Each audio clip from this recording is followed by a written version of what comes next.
أعوذ بالله من الشيطان الرجيم. بسم الله الرحمن الرحيم.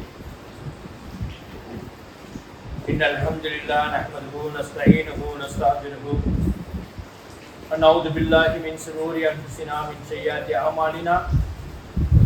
من يهده الله فلا مضل له ومن يضلل فلا هادي له. أشهد أن لا إله إلا الله وحده لا شريك له وأشهد أن محمدا عبده ورسوله أما بعد. يا أيها الذين آمنوا اتقوا الله حق تقاته ولا تموتن إلا وأنتم مسلمون. يا أيها الناس اتقوا ربكم الذي خلقكم من نفس واحدة خلق منها زوجها وبث منهما رجالا كثيرا ونساء واتقوا الله الذي تساءلون منه والأرحام إن الله كان عليكم رقيبا. அகிலங்களை படைத்து பரிபாலித்துக் கொண்டிருக்கின்ற அந்த ஏக இறைவனான அல்லாஹ்வுக்கு எல்லா புகழும் என்று அவனை புகழ்ந்தவனாகவும் அவனுடைய சாந்தியும் சமாதானமும் எம்பெருமானார் ரசூலுல்லாஹி கரீம் ஸல்லல்லாஹு அலைஹி வஸல்லம் அன்னார்கள் மீதும் அன்னார்களுடைய குடும்பத்தார்கள் மீதும் சத்திய சஹாபாக்கள் மீதும் சஹாபிய பெண்கள் மீதும் இஸ்லாத்திற்கு இன்னுரை தந்த ஷஹீதுகள் மீதும்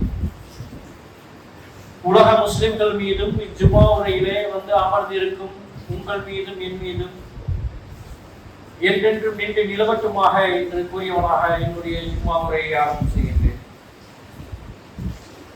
அல்லாஹ்வின் நல்லடியார்களே, காலத்தை படைத்த அல்லாஹ் அதை மாதங்கள் 12ஆக பிரித்தான். இது காலத்தை படைக்கும் போதே அல்லாஹ் பிரித்த விஷயமாக இருக்கிறது. இதில் கண்ணியத்துக்குரிய மாதமாக 4 மாதங்களை அல்லாஹ் நமக்கு அறிவிக்கிறான். அந்த 4 மாதங்கள் அல்லாஹ்வுடைய கண்ணியமிக்க மாதங்களாக இருக்கிறது.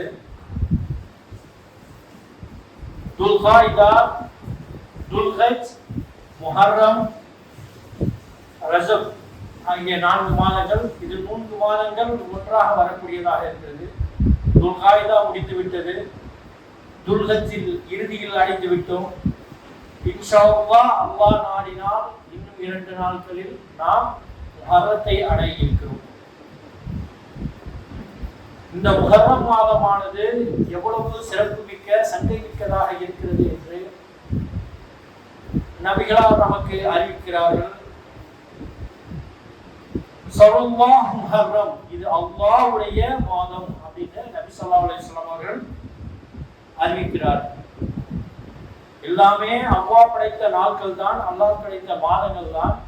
இருந்தாலும் அல்லாஹ் இந்த மாதத்தை தனக்கு ரொம்ப விரும்பிய மாதமாக அல்லாஹ் இதை நமக்கு கிடைக்க செய்திருக்கிறார். இந்த மாதத்தில் நாம் செய்கின்ற செயல்பாடுகள் அனைத்தும் அல்லாஹ்வுக்கு மிகவும் உகந்ததாக இருக்கிறது. ஆனால் மாதங்களில் முதல் மாதமாக வரக்கூடிய இந்த முஹர்ரம் மாதத்தை நாம் அடையும் போது நம்மில் பல பேர் மார்க்கத்தை சரியாக அணுகாமல் அறியாமல் மற்ற சமுதாயத்தினர் எப்படி தமிழ் வருட பிறப்பு ஆங்கில வருட பிறப்பை கொண்டாடுவார்களோ அதே போல் முஹர்ரம் நமக்கு வருட பிறப்பு, புத்தாண்டு பிறந்து விட்டது, நாம் அதை வாழ்த்துக்கள் சொல்லி சந்தோஷப்பட வேண்டும். மற்ற மதத்தினர் செய்கின்ற மாதிரி கேக்கு வெட்டணும், ஸ்வீட் கொடுக்கணும் அப்படிங்கிற மாதிரினா இன்னைக்கு முகநூல்கள்ல அதிகமான மக்கள் ஒருத்தவங்களுக்கு வாழ்த்து சொல்ல ஆரம்பிச்சிருக்காங்க. நமக்கு பிறந்த நாட்கள் கொண்டாட்டங்கள், இந்த மாதிரி புத்தாண்டு கொண்டாட்டங்கள் இதுனா இது வரைக்கும் நம்ம மார்க்கத்தில் கிடையாது. புதிதாக அது செஞ்சா பிதத்துல போய் முடியும். அல்லாஹ் நம்மளை பாதுகாக்க வேண்டும். நம்மை பார்த்துதான் பிற மதத்தினர் பிற சமுதாயத்தினர் நம்மிடம் பாடம் கற்றுக் கொள்ள வேண்டும். எப்படி வாழ வேண்டும் என்பதை அல்லாஹ் நமக்கு கற்றுத் தந்திருக்கான். அதன்படி வாழ்ந்து நாம் அடுத்தவர்களுக்கு படிப்பனையாக அமைய வேண்டும். ஆனால் இப்போ என்ன பார்த்தீங்கன்னா காலப்போக்கில் பார்த்தீங்கன்னா மற்றவர்களை பார்த்து நாம் அதை கற்றுக்கொள்ள சூழ்நிலையாக மாறிக்கொண்டிருக்கிறோம். பிற மத சமுதாயத்தினுடைய விஷயங்களை நாம் செய்தோம் என்றால் நாம் அந்த சமுதாயத்தை சார்ந்தவராகவே மாறிவிடுகிறோம் என்று நபி ஸல்லல்லாஹு அலைஹி வஸல்லம் அவர்கள் ஹதீஸ்களிலே அறிவிக்கிறார். நம்ம சின்ன வயசு பசங்களாக இருக்கட்டும், ஏதாவது செஞ்சானா தடுக்கக்கூடிய சூழ்நிலை நம்மளுக்கு இது கிடையாது. நம் மார்க்கத்தில் இல்லாத ஒரு விஷயம், அதை செஞ்சினா விதத்தா மாறும், இது நாளை நம்ம நரகி கொண்டு போய் சேர்த்து விட்டோம் அப்படிங்கிறத நம்மளுடைய சந்ததியினருக்கு நம்ம சொல்லிக் கொடுத்து வளர்க்கக்கூடிய காலகட்டாயத்துல நம்ம இருக்கிறோம். அல்லாஹ் தன் திருமறையில சொல்றான், இறை நம்பிக்கை கொண்டோரே இஸ்லாத்தில் முழுமையாக நுழைந்து விடுங்கள். அல்லாஹ் தன் திருமறையில 2வது அத்தியாயம் 208வது வசனத்துல சொல்றான், இறை நம்பிக்கை கொண்டோரை இஸ்லாத்தில் முழுமையாக நுழைந்து விடுங்கள், சைத்தானை பின்பற்றாதீர்கள். சைத்தான் எப்படிங்க வருவா?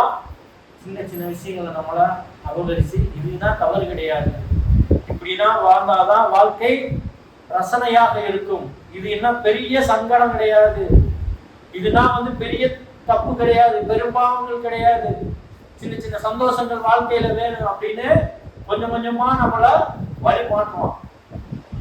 சைத்தானுடைய வழியை பின்பற்றுகிறார்கள், அவர்கள் உங்களுக்கு பகிரங்கமாக எதிரியாவான் அப்படின்னு அல்லாஹ் தன் திருமலையில சைத்தானை பற்றி எச்சரிக்கிறார். மார்க்கத்தில் இல்லாத சொல்லித்தராத சில விஷயங்களை நாம் மகிழ்ச்சியை என்ற பேர்ல, சந்தோஷத்தை தருகிறது என்ற பேர்ல நம்முடைய சந்தையினருக்கு விட்டு சென்றுட்டோம்னா அந்த பாவத்தை நம்ம தான் சம்பாதிக்கக்கூடியவர்களாக மாறிவிடுகிறோம். அதே மாதிரி பாத்தீங்கன்னா அபூதர் ரலியல்லாஹு தஆலா அவங்க அறிவிக்கிறாங்க, நஸாயில இது அறிவிக்கப்படுது, நபி ஸல்லல்லாஹு அலைஹி வஸல்லம் அவர்கள் கேட்கிறார்கள், யார் ஸல்லல்லாஹ், இரவில் எந்த பகுதி அல்லாஹ்வுக்கு விருப்பமான பகுதியாக அமைகிறது? அதே மாதிரி இந்த மாதங்கள் 12 இருக்குல்ல, இதுல எந்த மாதத்தை அல்லாஹ் அவனுக்கு மிக பிடித்த மாதமாக அல்லாஹ் வைத்திருக்கிறான் அப்படின்னு சொல்லி கேட்கப்படும் போது நபி ஸல்லல்லாஹு அலைஹி வஸல்லம் அவர்கள் சொல்கிறார்கள், இரவின் நடுப்பகுதியை அல்லாஹ் விரும்புகிறான். என்னங்க நடுவிசைன்னு சொல்றோம்ல, நடுப்பகுதி 12 மணிக்கு மேல உள்ள அந்த நடுப்பகுதி இருக்கு. அந்த நேரத்துல நம்ம நினைச்சு அல்லாஹ்வை நினைச்சு தூங்குறமாக இருக்கு, வணங்கக்கூடியது, அல்லாஹ்வை திக்ர் செய்யக்கூடியது, அல்லாஹ்வோட எதிர்த்து நம்ம சொல்லக்கூடிய தொழுகைகளை அல்லாஹ் மிக விருப்பமா ஏற்றுக்கும். அதே அல்லாஹ்வுக்கு மிக விருப்பமான பகுதியாக இருக்கிறது அப்படின்னு சொல்லுவோம். அதே மாதிரி மாதத்தில் முஹர்ரம் என்று அழைக்கக்கூடிய அந்த மாதத்தை அழைக்கிறீங்க பாத்தீங்களா, அந்த மாதம் தான் அல்லாஹ்வுடைய விருப்பமான மாதமாக அல்லாஹ் அறிவித்திருக்கிறான் அப்படின்னு சொல்லி நபி ஸல்லல்லாஹு அலைஹி வஸல்லம் நமக்கு அறிவிக்கிறார். அப்போ வரக்கூடிய இந்த முஹர்ரம் மாதமானது எப்பேற்பட்ட பாக்கியம் இருந்ததாக இருக்கிறது. நம்மள அல்லாஹ் ஒவ்வொரு மாதங்களிலும் ஒவ்வொரு செயல்களையும் நடக்கும் போதெல்லாம் நம்மள அல்லாஹ் அவன் பக்கம் திருப்புவதற்காக பல சலுகைகள் கொடுத்திருக்காங்க. இதுதான் சிறப்புக்குரிய மாதம். இந்த மாதங்கள்ல உங்களுக்கு நீங்களே தீங்கிழைத்துக் கொள்ளாதீர்கள். இந்த 4 மாதங்கள்ல அல்லாஹ் திருமறையில சொல்லும் போது பாத்தீங்கன்னா 9வது அத்தியாயம் 36வது வசனத்துல அல்லாஹ் சொல்றான், இந்த புனித மாதத்தில் நீங்களே உங்களுக்கு தீங்கிழைத்துக் கொள்ளாதீர்கள். மற்ற நாள்களை செஞ்சாலும் பாவம் தான், அது எந்த மாற்றமும் கிடையாது. ஆனா இது அல்லாஹ்வின் புனிதமிக்க மாதமாக இருக்குது. இந்த மாதங்கள்லயே நீங்க தீங்கிழைத்து உங்களுக்கு நீங்களே நீங்க தேடிக்காதீங்க, அல்லாஹ்விட பாவத்தை அதிகமாக சம்பாதித்துக்காதீங்கன்னு அல்லாஹ் திருமறை மூலியமாக தன்னுடைய அடியார்களை எச்சரிக்கிறார். அப்போ எவ்வளவு பெற்ற பாக்கியமிக்க மாதமாக இந்த முஹர்ரம் மாதம் இருந்து கொண்டிருக்கிறது. அப்புறம் பாத்தீங்கன்னா இதுல முக்கியமான ஒரு நோக்காக ஆசுராவுடைய நோன்பு. ஆசுரா என்றால் 10 என்று அரபில வரக்கூடியதாக, இதை 10 அன்று வைக்கக்கூடிய அந்த நோன்புக்கு தான் ஆசுராவுடைய நோன்பு என்று வலியுறுத்தி, இந்த ஆசுராவுடைய நோன்பு எப்போது பிடிக்கப்பட்டது என்று பாத்தீங்கன்னா, இது இஸ்லாத்திற்கு இஸ்லாத்தை, அதாவது அவங்களுக்கு நபுவத்து கிடைக்கிறதுக்கு முன்னாடியே மக்காவில் உள்ள குறைஷிகள் அனைவரும் இந்த நோன்பை நோக்கக்கூடியவர்களாக இருந்தார்கள். ஏன்னா இந்த ஆசுராவுடைய நாளுடைய தன்மையை எல்லா மக்களும் அறிந்தவர்களாக, அன்னைக்கு தான் காபாவுடைய திரையை மாற்றக்கூடிய நாளாக அப்பையிலேருந்து உள்ள நாட்களாக இருந்துகிட்டு இருக்கு, கடைபிடிக்கப்படுது. அதனால அங்க உள்ள மக்காவில் உள்ள குறைஷிகள் அறியாமை காலத்திலேயே இந்த நோன்பை நோக்கக்கூடியவர்களாக இருந்தார்கள். நபிகளால் நுபுவத்து கிடைக்கிறதுக்கு முன்னாடியே இந்த நோன்பை நோக்கக்கூடியவர்களாக இருந்தார்கள். நபிப்பட்டம் கிடைத்தவுடன் அனைவரையும் இந்த நோன்பை நோக்கிறதுக்கே வற்புறுத்தினாங்க. ஏன்னா அப்போ நமக்கு ரமலானுடைய மாதங்கள் அல்லாஹ் நோன்பை நமக்கு கொடுக்கற கடமையாக்கலாம். அதற்கு முன்னாடி நமக்கு இந்த ஆஷ்ராவுடைய நோன்பை தான் ரசூலுல்லாஹ் தன்னுடைய சஹாபாக்களிடையே வற்புறுத்தி இந்த நோன்பை வைங்க அப்படின்னு வற்புறுத்தினாங்க. ரமலான் மாதம் நமக்கு நோன்பு கடமையாக்கப்பட்ட பிறகு நபிகளார் அவர்கள் என்ன சொன்னாங்கன்னா, அந்த நோன்பை நீங்க பிடிக்கக்கூடியவங்க பிடிக்கலாம், பிடிக்காம இருக்கிறவங்க உங்களுடைய சில பொழுது கடமை இல்லை. என்னங்க, ரமலானுடைய குணம் 30 நோன்பு நோக்குறோம்ல, அது அல்லாஹ்வுடைய ஃபர்து ஐன்னு சொல்லக்கூடிய கண்டிப்பா கடைபிடித்தே ஆக வேண்டுங்கிற கட்டாயம். ஆனா ஆஷ்ராவுடைய நோன்பு பிடிக்கலாம், குடிக்காமல் இருக்கலாம். குடித்தா என்ன நன்மைகள் என்பது பின்வர செய்திகள்ல இன்ஷா அல்லாஹ் வரும். ஆனா நன்மைகள் அதிகமாக உள்ளக்கூடியது. அதே மாதிரி பாத்தீங்கன்னா, குடிச்சாலும் குடிக்கலாம், குடிக்காவிட்டாலும் பரவாயில்லன்னு சொன்ன இந்த நோன்பு தான் ஆஷாவுடைய நோன்பு. இது மக்கால இருக்கும்போது நமக்கு அறிவிக்கப்பட்டது. அதுக்கப்புறம் பாத்தீங்கன்னா, மக்காலேருந்து மதீனாவுக்கு ஹிஜ்ரத் செய்து வந்ததுக்கு அப்புறம் இப்னு அப்பாஸ் ரலியல்லாஹு தஆலா அவங்க அறிவிக்கிறாங்க, முஸ்லிம்ல ஹதீஸாக வரப்படுகிறது. நபி ஸல்லல்லாஹு அலைஹி வஸல்லமும் மதீனால இந்த ஆஷாவுடைய நோன்பை நோக்குறாங்க. அதே நாள்கள்ல யூதர்கள், மதீனாவில் வாழக்கூடிய யூதர்களும் இந்த நோன்பை நோக்குறாங்க. ரசூலுல்லாஹ் அவர்களுக்கு ஒரு தேவைப்படுகிறது, இவர்கள் எதற்காக இந்த நோன்பை நோக்குறாங்க, என்ன காரணத்துக்காக நோக்குறாங்க கூப்பிட்டு கேட்கிறாங்க. இந்த நாள்ல நோன்பு வைக்கிறீங்களா, இதுக்கு முக்கியமான காரணம் எது இருக்கா, எதனால இந்த நோன்பு வைக்கிறீங்கன்னு கேட்டா, அப்பதான் யூதர்கள் சொல்கிறார்கள், எங்களுடைய நபி மூசா அலைஹிஸ்ஸலாம் அவர்களை அல்லாஹ் கொடுங்கோலன் அந்த ஃபிரௌனிடமிருந்து கடல் மார்க்கமாக கடலை இருந்து அல்லாஹ் எங்களை காப்பாற்றினார். எப்பேற்பட்ட நிலையிலங்க, அந்த இடத்துடைய நிலை எப்பேற்பட்ட நிலையாக இருக்கிறதுனா, ஃபிரௌனிடமிருந்து பனி இஸ்ரவேல் அனைவருன்னா யார் மார்க்கத்தை ஏற்றுக்கொண்டார்களோ, யார் மூசா அலைஹிஸ்ஸலாம் அவர்களுடைய மூத்தாக மாறினார்களோ, அவர்களை அனைவரையும் அழைத்துக் கொண்டு ஃபிரௌனிட கொடுங்கோலிலிருந்து தப்பிக்கிறதுக்காக மூசா அலைஹிஸ்ஸலாம் அவர்கள் அழைத்துக் கொண்டு செல்கிறார்கள். போயிட்டா போய் கடைசி இடங்கள் பார்த்தீங்கன்னா எச்சி வந்துருச்சு, அதற்கு மேல் பாதை கிடையாது, கடலுக்கு அந்த பக்கம் கடல். இப்ப பாத்தீங்கன்னா ஃபிரௌனுடைய படையை துரத்தி கொண்டு வருது. இத மூசா அலைஹிஸ்ஸலாம் அவருடைய உம்மத்துமார்கள் பார்க்கிறார்கள். மூசாவே, எங்களை இப்படி கொண்டு வந்து விட்டுட்டியே, நாங்க அவன் பின்னாடி அவன் கஷ்டம் கொடுத்தான், அவன் பின்னாடி நாங்க நின்று இருப்போமே, இப்போ மொத்தமா எல்லாத்தையும் அழிச்சிடுவானே அப்படிப்பட்ட குடும்பம். அப்போ மூசா அலைஹிஸ்ஸலாம் சொல்கிறார்கள், எப்படி நபி ஸல்லல்லாஹு அலைஹி வஸல்லம் அபூபக்கர் சித்திக் ரலியல்லாஹு தஆலா அவங்கள்ட்ட அந்த குகையில சொன்னாங்களோ அதே வார்த்தையை தான் மூசா அலைஹிஸ்ஸலாம் சொன்னாங்க. மக்களே பயப்படாதீங்க, அல்லாஹ் தான் பயணப்பட சொன்னா, அல்லாஹ் தான் இந்த இக்கட்டை கொடுத்திருக்கான், அல்லாஹ்வே இதற்கு வழிகாட்டுவான் அப்படின்னு அல்லாஹ் மேல நியத்தை வைக்கிறாங்க. எந்த கஷ்டம் வந்தாலும் சரி, எந்த சங்கடம் வந்தாலும் சரி, கஷ்டம் சங்கடம் வந்துடுச்சுன்னா உடனே பதறிவிடக்கூடாது, நம்ம நிலை மறந்து விடக்கூடாது. நமக்கு கொடுக்கக்கூடிய கஷ்டத்தை கொடுப்பவன் இறைவனாக அல்லாஹ்வாக இருக்கும். அந்த கஷ்டத்தை நீக்கக்கூடியவனாகவும் அல்லாஹ்வாக அவனிடம் சரணடைய வேண்டும். மூசா அலைஹிஸ்ஸலாம் உடனே கை கட்டி துஆ செய்தாங்க, யா அல்லாஹ், உன்னுடைய ஏற்பாட்டால் நான் நிற்கிறேன். மூசாவே கவலைப்படாதீங்க, உங்க கைத்தறியை எடுத்து கடல்ல அடித்தவுடன் பாதை பிளந்தது. மூசா அலைஹிஸ்ஸலாம் மூத்துமார்கள் எல்லாம் கடந்து போனாங்க. இவ்வளவு அத்தாட்சிகளை பார்த்தும் அந்த ஃபிரௌனுடைய மனம் மாறவில்லை. எல்லா மனமும் மாறிடுதா? மார்க்கத்தில் உள்ள இஸ்லாமிய பேர் கொண்ட எல்லாருமே முஸ்லிமா வாழ்ந்து கொண்டிருக்கிறோமா? எவ்வளவு விஷயங்கள், எவ்வளவு அனாச்சாரங்கள், எவ்வளவு அசிங்கங்கள் எல்லாத்தையும் நம்ம துச்சமாக மதிச்சு போய்கிட்டே இருக்கும். நாளைக்கு அல்லாஹ்விடம் போய் பதில் சொல்ல வேண்டுமே. மௌசூடைய மைதானத்தில் நம்மளுடைய கால் நகராது. பதில் சொல்ல முடியாது. ஆனா அதை என கடந்து செல்லக்கூடியவர்களாக. அப்படிதான் இந்த அவ்வளவு அத்தாட்சிகளையும் பார்த்தப்பறம் எப்படி பிடித்து விடாம போனான் அல்லாஹ் அவனை அழித்து இந்த உலகத்துக்கு ஒரு அத்தாட்சியாக ஆக்கி அந்த நாளுக்கு நன்றி செலுத்தும் விதமாக மூசா அலைஹிஸ்ஸலாம் அவர்கள் நோன்புக்கு நன்றி செலுத்தினார்கள். அதனால் நாங்களும் இந்த நாளை நோன்பு வைக்கிறோம் அப்படின்னு சொன்ன உடனே நபி ஸல்லல்லாஹு அலைஹி வஸல்லம் சொன்னாங்க, மூசா அலைஹிஸ்ஸலாம் அவர்களுக்கு நாங்களே நெருக்கமானவர்கள், நாங்களே உரிமையானவர்கள். உங்களை விட நாங்க தான்ப்பா நெருக்கம், எங்களுக்கு தான் உரிமை எங்களுக்கு அதிகமா இருக்கு. ஏன்னா அவர் என்ன மார்க்கம்னு சொன்னாரோ அதை விட்டுட்டு வேற எல்லாத்தையும் நீங்க கடைபிடிக்கிறீங்க.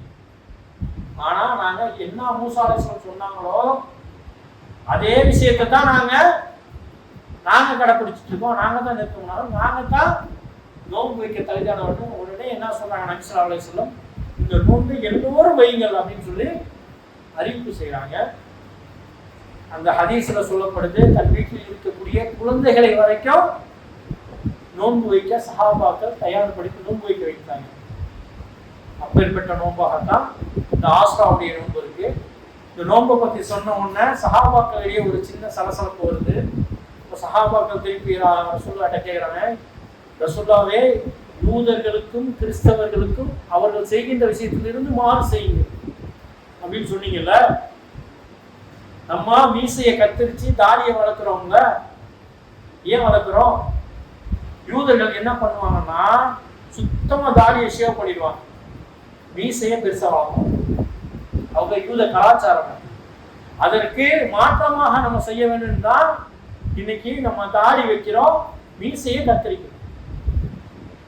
அதே மாதிரி நிறைய விஷயங்கள் பார்த்தீங்கன்னா அவங்களுக்கு நமக்கு இடையில ஒத்துமை இல்லாம, ஒத்துமைன்னா மார்க்க விஷயங்கள்ல ஏன் அப்படி சொன்னாங்கன்னா, நீங்க எங்க கடவுளை தான் வணங்குறீங்க, நீங்க ஒன்றும் புதுசானா எதுவும் பண்ணலங்கிற மாதிரி அவங்க சொல்ல ஆரம்பிச்சாங்க. அதனாலதான் நபி ஸல்லல்லாஹு அலைஹி வஸல்லம் கிப்லாவையே மாத்தி கேட்டாங்க.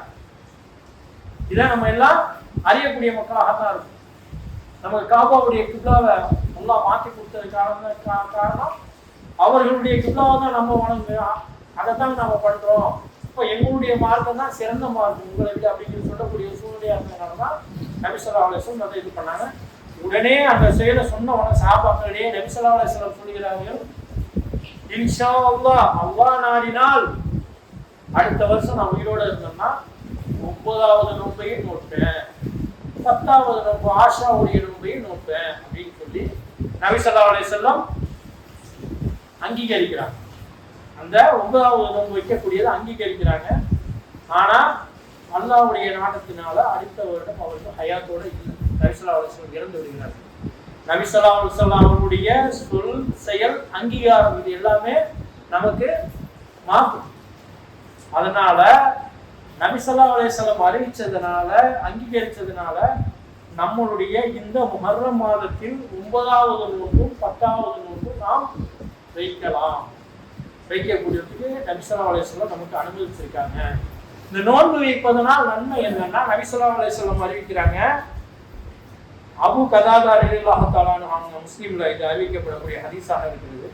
அவங்கள்ட்ட கேட்கக்கூடிய யார் சூழலாம் இந்த ஆஷாவுடைய நோன்பை நம்ம நோட்பதனால நமக்குரிய நன்மை என்ன யார் சூழலான்னு கேட்கப்படும் போது இந்த நோன்பு முந்தைய வருடத்துடைய பாவங்களை இந்த நோன்பு மன்னிக்கிறது.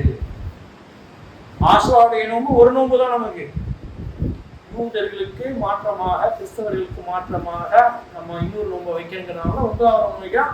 அதுக்குரிய நன்மையை அல்லாஹ் நமக்கு வழங்குவான். ஒரு அல்லாஹ்வுடைய அதாவது கருணையை நாடி ஒருவர் நோன்பு நோற்றானா 70 ஆண்டுகள் நரகத்தின் பக்கம் தன்னுடைய முகத்தை திருப்பாதற்கு நன்மை இருக்கு. அப்பேற்பட்ட நன்மையாக இருக்குது ஒவ்வொரு நோன்புக்கும். நம்ம சாதாரணமாக வார நோன்பாக இருக்கக்கூடிய அந்த திங்கட்கிழமை நோன்பாக இருக்கட்டும், வியாழக்கிழமை நோன்பாக இருக்கட்டும், இந்த 13, 14, 15 நோன்பு வைப்பாங்க. இது நபி ஸல்லல்லாஹு அலைஹி வஸல்லம் நமக்கு சுன்னத்தாக்கி கொடுத்த நோன்பு. எவ்வளவுக்கு எவ்வளவு வேணாலும் நோன்பு வைக்கலாம். நோன்பை பற்றி நபி ஸல்லல்லாஹு அலைஹி வஸல்லம் வலியுறுத்தும் போது சொல்றாங்க, தாவூத் அலைஹிஸ்ஸலாம் எப்படி நோன்பு நோற்றார்களோ அதுதான் அதிகமான நல்ல நோன்பு அப்படின்னு சொல்லி நபி ஸல்லல்லாஹு அலைஹி வஸல்லம் சொல்லுவாங்க. தாவூத் அலைஹிஸ்ஸலாம் எப்படி நோன்பு வைத்தார்கள்? ஒரு நாள் நோன்பு வைப்பார்கள், ஒரு நாள் நோன்பு விடுவார்கள். அந்த அளவுக்கு நமக்கு நோன்பு வைக்கிறதுக்கு நபி ஸல்லல்லாஹு அலைஹி வஸல்லம் அனுமதி கொடுத்துருக்காங்க. ஆனா நம்மளுடைய குடும்பத்திற்காக, நம்மளுடைய சூழ்நிலைக்காக, நம்மளுடைய தொழிலுக்காக அதை நமக்கு கிடைச்ச நாள்களில் நோன்பு நோட்டுக்கலாம். ஆனா சில பேர் இந்த பரவலான நோன்புகளையே தன்னுடைய தொழிலுக்காக வைக்காம விடக்கூடிய மக்கள் நம்ம பார்க்கத்தான் செய்யணும். என்னால முடியாதுங்க, நோய்பட்டிருக்காரு, நோயினால அவரால் வைக்க முடியல, உடல் சுகம் இல்லை, அதனால முடியலைன்னா அதற்குண்டான விஷயங்கள் நம்ம செஞ்சுட்டு அல்லாஹ்விடம் பாவம் மன்னிப்பு தெரிவிக்கலாம். நம்மளால உடல் தகுதி இருக்கு, நம்மளால முடியும், ஆனா எனக்கு தொழில் இந்த உலகத்து பொருளாதாரத்தை சம்பாதிக்கிறதுக்கு இது என்னால முடியாதுங்கிறது அதுக்குரிய பதில நம்ம தான் போய் அல்லாஹ்விடம் சொல்லணும். மற்ற எதுக்காக வேணாலும் நம்ம மார்க்கத்தை அனுசரிச்சுக்கிறோம். ஆனா சுத்த பந்தத்துக்காக எதை வேணாலும் அனுசரிச்சு மார்க்கத்தில் செய்யக்கூடாதுங்கிறத கூட அனுசரிச்சு செஞ்சுட்டு போயிடும். ஆனா அல்லாஹ்வுக்கு பயந்து மார்க்கத்தில் செய்யப்படக்கூடிய வேண்டிய விஷயங்களை செய்யாம இருக்க மாட்டோம். அல்லாஹ் பாதுகாக்க வேண்டும். இந்த ரமலானுடைய இந்த ஆஷாவுடைய நோன்பு எவ்வளவு மிகப்பெரிய நன்மையை வாரி வழங்கக்கூடியதாக இருந்தது. மாதங்கள் கிடைக்கக்கூடிய நாட்களில் ஈமானை பலப்படுத்திக் கொள்ள வேண்டும் என்றார். நம்மளுடைய ஈமானை பலப்படுத்தணுங்கிறது இந்த நோன்புடைய மிகப்பெரிய கட்டாயமாகும். என்னங்க, மற்ற நாள்ல நம்ம எப்படி இருக்கோம்? நம்மளுடைய பார்வைகளாக இருக்கட்டும், நம்மளுடைய பேச்சாக இருக்கட்டும், நம்மளுடைய செயல்களாக இருக்கட்டும், எப்படி இருக்கிறது? ஆனா அந்த நோன்பு வைத்தவுடன் நம்முடைய செயல்பாடுகள் எப்படி மாறுகிறது? அல்லாஹ்வுடைய நோன்பை வைத்து கெட்ட வார்த்தைகள் பேச மாட்டேன், கெட்ட விஷயங்களை கேட்க மாட்டேன், கெட்ட விஷயத்தை பார்க்க மாட்டேன் அப்படிங்கிற எண்ணங்கள் வருகிறதா? உள்ளத்துல வருதா? உள்ளச்சம் வந்துருதா? ஆட்டோமேட்டிக்கா யாருமே பார்க்கல, உணவு இருக்கு, நீர் இருக்கு, அருந்த முடிகிறதா நம்மளால? மூமினான எந்த மனிதர்களும் கண்டிப்பா நோன்பு வைக்கிற நேரத்தில் யார் தண்ணி போட்டான் பொது செய்யும், வாய்க்குள்ள தண்ணி போகுது, வைக்கிறோம், குப்பிடிச்சிட்டு நல்ல வாயில இருக்கக்கூடிய உமிழ்நீரை கூட நம்ம எங்க தண்ணி உள்ள போயிடக்கூடாது அப்படிங்கிறத நம்ம ரொம்ப மனசுல ரொம்ப அந்த அல்லாஹ்வுடைய உள்ளச்சம் நமக்கு வருது. அதனால இந்த நோன்புகள் கிடைக்கக்கூடிய அல்லாஹ் நமக்கு கொடுக்கக்கூடிய மிகப்பெரிய பரிசு எதுலாம் வாழ்க்கையில் பரிசு. இந்த ஆடி மாதம் வருது, இப்போ இந்த ஒரு மாதத்துல போய் துணி எடுத்தோம்னு வச்சுங்களேன், ஒரு 20,000 ரூபாய் எடுக்கக்கூடிய துணிமணியை இந்த மாதத்துல போய் எடுத்தோம்னா ஒரு 10,000 ரூபாய்க்கு எடுத்துட்டு வந்துடலாம். பாதி லாபமானவனைய கடையில கூட்டம் அளவு நம்ம மக்களும் இன்னும் அடிச்சுட்டு வரும். ஷாப்பிங் மால்ல பாத்தீங்கன்னா நம்ம மக்களுடைய கூட்டங்கள் எப்படி இருக்குன்னா, தீபாவளிக்கு அவங்க ட்ரெஸ் எடுத்துட்டு இருக்காங்க, நம்ம மக்களும் கூட சேர்ந்து எடுத்துட்டு அவங்க பண்டிகை அவங்க எடுக்கிறாங்க. நம்ம மக்கள் அந்த நாளை கூட ஃப்ரீயா விடுறது கிடையாது. அப்பேற்பட்ட மக்களாக உலக விஷயத்துக்காக போராடிக்கிட்டு நம்ம அதை போய் அடைஞ்சின்னு லாபத்தை அடைஞ்சுன்னு நினைக்கக்கூடிய மக்களாக இருக்கக்கூடிய நம்ம மறுமைக்கான சேமிப்பாக இருக்கக்கூடிய நன்மைகளை அதிகமாக சம்பாதிக்கக்கூடிய மக்களாக இந்த வாய்ப்புகளை கிடைக்கும் போது பயன்படுத்தி அதிகமாக நன்மையை பெறக்கூடிய மக்களாக உங்களையும் என்னையும் ரொம்ப ஆர்வமானாக என்று கூறி என் முதல் உரையை நிறைவு செய்கிறேன். அஸ்ஸலாமு அலைக்கும் வரஹ்மத்துல்லாஹி வபரகாத்துஹு. அல்லாஹ்வின் நல்லடியார்களே, இந்த முஹர்ரத்துடைய மாதத்துடைய சிறப்புகளையும் ஆஷ்ராவுடைய நோன்புடைய சிறப்புகளையும் பற்றி பார்க்கணும். மிகப்பெரிய கொடுமையான ஒரு விஷயம் என்னன்னா, முஹர்ரம் மாதம் வந்தாலே இந்த திருவல்லிக்கேணி ஏரியாவில் பார்த்தீங்கன்னா நடக்கக்கூடிய அனாச்சாரங்களும் விதயத்துகளும் மலிஞ்சு போய் கிடக்கு. இந்த பஞ்சாங்கிறது என்னன்னு பார்த்தீங்கன்னா அஞ்சு விரலை காட்டின மாதிரி ஒரு விஷயம். இவர்கள் எல்லாம் எப்பேற்பட்டவர்கள்னா, எங்களுக்கு 5 பேர் போதுமா, அல்லாஹ், ரசூல்லா, அலி ரலியல்லாஹு அன்ஹு, ஹஸனா, ஹுசைனா, 5 பேர் எங்களுக்கு போதுமானது மார்க்கத்துக்கு அப்படின்னு இருக்கக்கூடியதான் அந்த பஞ்சான்னு சொல்லக்கூடிய. இவர்கள் என்ன செய்வார்கள்னா, மார்க்கத்தில் இல்லாத விஷயங்களை அனைத்தையும் செய்யக்கூடிய மக்களாக இருப்பார்கள். துக்க நாளாக அனுசரிப்பார்கள் 10 நாள். இந்த 10வது நாள் என்ன பண்ணா, இந்த 10 நாள்ல பாத்தீங்கன்னா கணவன் மனைவி ஒண்ணு சேரக்கூடாது. இவர்களுக்காக யார் எந்த இடத்துல இருந்து மார்க்கத்துல இறக்கி வச்சாங்க என்ன ஏதுங்கிறது தெரியாது. அதுக்கப்புறம் பாத்தீங்கன்னா இந்த 10வது நாள்ல ஒரு தேர் மாதிரி சில விஷயங்களை இழுத்துக்கிட்டு, இந்த கை மாதிரி வச்சுக்கிட்டு, மேளங்கள் அடித்து கொண்டு, பாட்டுகள் பாடிக்கொண்டு பெரிய அனாச்சாரமாக இருக்கு. ஏரியா ஃபுல்லா பாத்தீங்கன்னா ஒரு மக்கள் 2 மக்கள் இல்லைங்க. பட்டாளத்திலிருந்து கிளம்பி நம்ம திருவல்லிக்கேணி வரைக்கும் பார்த்தீங்கன்னா இரவுகள் வந்து பார்த்தீங்கன்னா ஒரு 2-3 இரவுகள் பார்த்தீங்கன்னா அப்படி இருக்கும். அனாச்சாரங்கள்னா அப்பேற்பட்ட எப்படி இப்படி இஸ்லாத்துல எப்படியே இருக்கு, யார் சொல்லி இதெல்லாம் செய்யறாங்கிற மாதிரி தீ மிதிக்கக்கூடியவர்களாக மார்க்கத்தில் எங்கெங்க அனுமதி? அவர்கள் சியாகாரர்கள் அவர்கள் சுதந்திரமாக நினைத்து தன்னைத்தானே அழித்துக் கொண்டு ரத்தம் வரவழைத்துக் கொண்டு அவர்கள் ஒரு பக்கம் உருதை தாய்மொழியாக கொண்டு உருது பேசக்கூடிய மக்கள் அதிகமாக இந்த விஷயத்தை செய்யக்கூடிய மக்களாக இருக்கு. இது மார்க்கத்தில் இல்லாத விஷயமாக இருக்குது, விதத்தான விஷயமாக. இந்த விதத்தை தான் நாளைக்கு நாகத்தில் நம்ம கொண்டு போய் சேர்த்து. அதனால நமக்கு தெரிந்த உருது பேசக்கூடிய மக்கள் இதே மாதிரி இருந்தாங்கன்னா அவங்களுக்கு சொல்லு இதெல்லாம் மார்க்கம் இல்லை. நாளைக்கு அல்லாஹ்விடம் போய் பாதுகாப்பு தேட வேண்டியது. ஏன்னா பார்த்துக்கிட்டே இருக்க முடியாது. ஈமானுடைய அழகு அது இல்லை. கையால தடுக்கணும், இல்லை வாயால சொல்லணும். கடைசியாக ரொம்ப பலகீனமாக இருந்தா தான் வெறுத்து ஒதுங்கணும். நம்ம முதல் தரமே வெறுத்து ஒதுங்கிறதா இருக்கு. தடுக்கிறதும் இல்லை, சொல்றதும் இல்லை. அல்லாஹ் பாதுகாக்க வேண்டும். அப்படிப்பட்ட மக்களை அதிகமாக நம்ம தாவா களத்தில் இறங்கி தாவா செய்யணும்.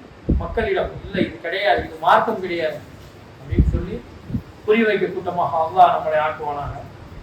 அதை பார்த்தீங்கன்னா நம்முடைய மேற்கு சைதாப்பேட்டையில பள்ளிக்கான இடம் வாங்கியிருக்காங்க. ஒரு 48 லட்சம் ரூபாய்க்கு இடம் வாங்கியிருக்காங்க. பொருளாதார நெருக்கடியினால 20 லட்சம் ரூபாய்க்கு மேல கடன் பட்டிருக்காங்க.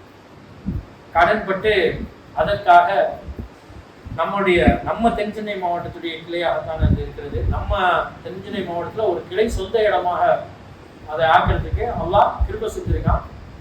அதனால அடுத்த வார ஜும்மாவுடைய வசூலை மிக முக்கியமாக ஒவ்வொரு இடத்துலையும் அதிகமாக எதிர்பார்ப்போட செய்கிறாங்க. ஏன்னா எல்லாருக்கும் தெரியும் சூழ்நிலைகள், எல்லாருக்கும் அறிந்தவர்களாக நம்மளுடைய குடும்பத்துடைய சூழ்நிலை மிக தொழில்களாக இருக்கட்டும் எல்லாருக்கும் இது அல்லாஹ்வுடைய பாதையில் செய்யணும். நம்ம குடும்பத்துக்காக எவ்வளவு வேணாலும் கஷ்டப்பட்டு நம்ம பொருளாதாரத்தை சேர்த்துக்கணும் பண்ணிருக்கோம்.